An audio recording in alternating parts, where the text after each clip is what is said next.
Rajamahendravaram ధవళేశ్వరంలో Telugu Desam party Mahanadu వేడుకలు పండుగ వాతావరణంలో ఘనంగా నిర్వహించారు. ధవళేశ్వరం జక్కంపూడి ఫంక్షన్ హాల్లో రాజమండ్రి రూరల్ క్లస్టర్ 6 ఇన్ఛార్జి తలారి మూర్తి క్లస్టర్ 5 నాయకత్వంలో ఈ కార్యక్రమం జరిగింది. భారీ సంఖ్యలో పార్టీ కార్యకర్తలు, నాయకులు హాజరై కార్యక్రమాన్ని విజయవంతం చేశారు. రాష్ట్ర ప్రజల అవసరాల దృష్ట్యా పొదుపు చర్యల భాగంగా చరిత్రలో తొలిసారిగా డిజిటల్ టెక్నాలజీ ద్వారా వర్చువల్ మహానాడును రాష్ట్ర వ్యాప్తంగా ప్రతి క్లస్టర్ ఇన్ఛార్జి పరిధిలో నిర్వహించాలని ముఖ్యమంత్రి నారా చంద్రబాబు నాయుడు నిర్ణయించారని పేర్కొన్నారు. ఈ కార్యక్రమంలో ఆళ్ల ఆనందరావు, వర్రి రాజేష్, ఎర్రమోతి ధర్మరాజు, బొప్పిలి రామకృష్ణ తదితర నాయకులు, కార్యకర్తలు, అభిమానులు పాల్గొన్నారు. అందరికీ నమస్కారం. నా పేరు Talaramurthy, Dhavaleswaram Telugu Desam party cluster in charge. ఈరోజు చంద్రబాబు నాయుడు గారి పిలుపు మేరకు గౌరవ ఎమ్మెల్యే గారు గౌరంట్ల బుచ్చి చౌదరి గారి ఆదేశానుసారం డిజిటల్ మహానాడు, వర్చువల్ మహానాడుని ధవళేశ్వరంలో నా యొక్క క్లస్టర్ పరిధిలో ఘనంగా నిర్వహించడం జరిగింది.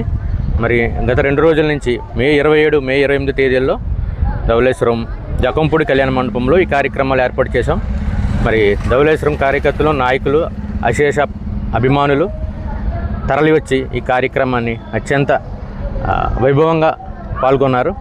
మరి ఈ మహానాడు అనేది తెలుగువాడి ఆత్మగౌరవం కోసం ఒకప్పుడు నందమూరి తారక రామారావు గారు మహానటుడిగా విశ్వవిఖ్యాతిగా వెలుగొందుతున్న సమయంలో, మరి ఒకప్పుడు దివిసీమలో ఒక పెనుముప్పు వచ్చినప్పుడు ప్రజలకు ఏదో సాయం చేయాలని ఆయన రోడ్ల మీదకు వచ్చి జోలు పెట్టి ప్రజలతో తిరుగుతున్నప్పుడు ఈ రాష్ట్రం యొక్క పరిస్థితిని చూసి ఆయన మనసు చలించిపోయి, ఈయన ఆంధ్రప్రదేశ్ ఇంత గౌరవమైన పరిస్థితిలో ఉందా, ఢిల్లీ పాలకులు మమ్మల్ని ఎవరిని లెక్క చేయట్లేదని మరి ఢిల్లీ పాలకుల్ని, ఎంపీలని కలవడానికి వెళ్తే అతను కనీసం తెలుగువాడిగా కూడా గుర్తించకుండా ఒక మదరాసి వచ్చాడు అన్నప్పుడు ఆయన నా యొక్క జీవితం ఇక చాలు, ఈ సినిమా రంగానికి కాదు, నా యొక్క పేద ప్రజలకు, ఆంధ్రప్రదేశ్ ప్రజలకు అంకితం చేయాలని చెప్పేసి మరి ఆనాడు 82లో తెలుగుదేశం పార్టీని స్థాపించడమే కాకుండా 83లో పెట్టిన వెంటనే ముఖ్యమంత్రి స్థానంలో కూర్చుని మరి మొట్టమొదటిసారిగా పేదవాడి కోసం కనీస కూడు, గుడ్డ, బట్ట ఉండాలనే ₹2 కిలో బియ్యం పథకం, పేదవాడికి ఇల్లు కట్టించాలనే పథకం,